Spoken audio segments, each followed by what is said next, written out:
make smart travel choices. Welcome to Mojo Travels, and today we're discussing how to limit your carbon footprint. Are you a fan of our videos? Be sure to subscribe to Mojo Travels and ring the bell to be notified about our latest videos. For this list, we're looking at various sacrifices and choices, both big and small, that you can make to help reduce the negative impact that your traveling has on the environment. Fly direct. It's estimated that aviation is responsible for 2% of the world's carbon emissions. And though that percentage might sound small, what it represents is huge. It breaks down to just about 0.67 tons of CO2 per passenger, which is a staggering amount of pollution.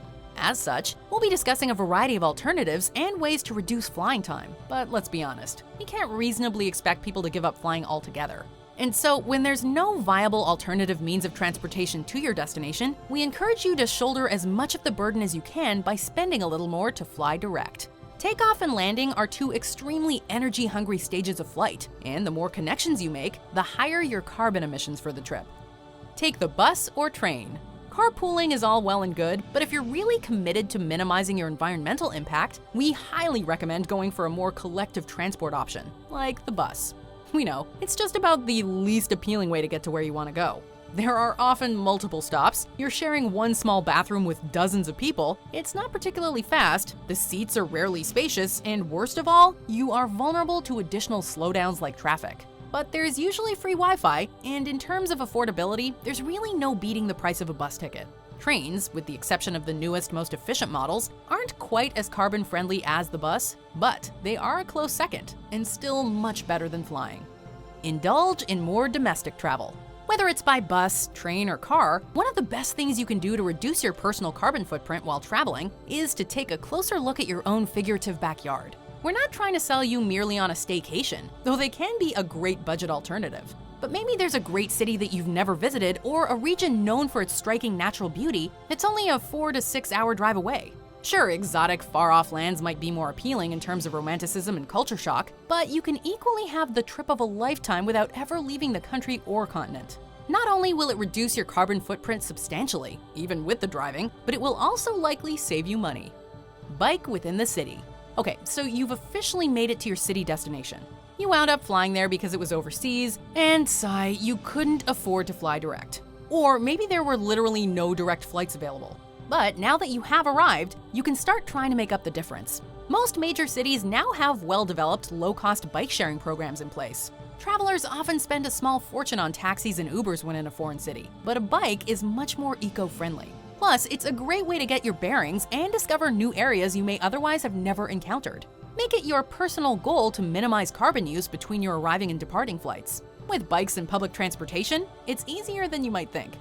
Choose airlines with carbon offset programs. 2019 was something of a landmark year for environmental awareness and eco-responsibility. Various generations are coming together to make their voices heard and send a clear message to big businesses and governments around the world that the environment must become a major priority. Many airlines, knowing that there's a limit to how fuel efficient they can make their fleet, have responded to this demand by implementing programs to offset the inherent environmental cost of air travel, like various water, recycling, and waste management programs. Airlines like Air New Zealand have set up organizations to plant trees to offset the carbon emissions of their flights. Choose eco-responsible hotels and resorts. Speaking of shifting priorities, travel agents and booking companies are seeing a notable change in tourist mentalities. Eco-resorts and hotels are by no means new inventions, but more so than ever before, travelers are choosing to spend more on accommodations in order to minimize their carbon footprint.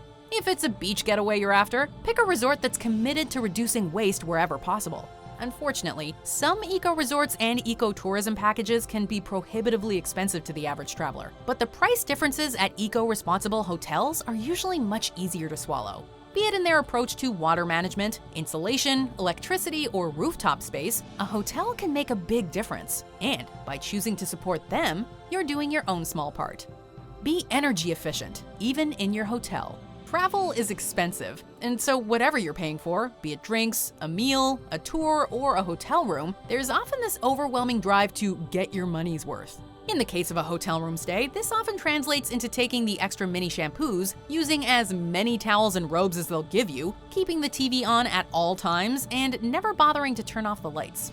But All of the above-mentioned perks of hotel life are also incredibly wasteful. And really, how much joy do you get from any of that?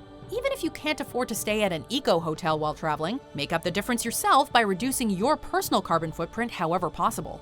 In the end, every little bit counts.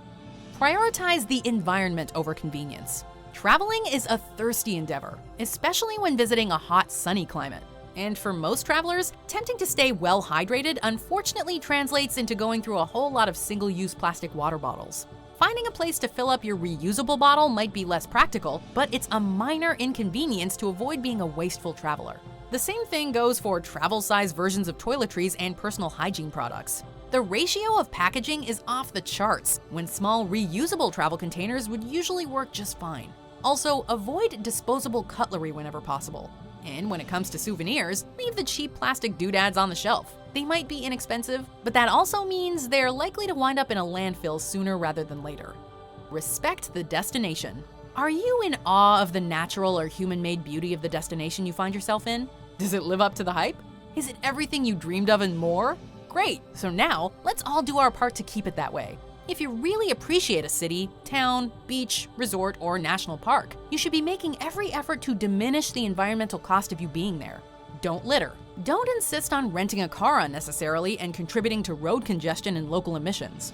Support local businesses that are equally committed to reducing carbon emissions rather than the cheapest option. If you see litter on the ground, pick it up. If you're staying for a few weeks, inform yourself about local recycling and compost so that you can do your part in various small ways. In short, just be a courteous and considerate guest. Do you agree with our picks? Check out this other recent clip from Mojo Travels. And be sure to subscribe and ring the bell to be notified about our latest videos.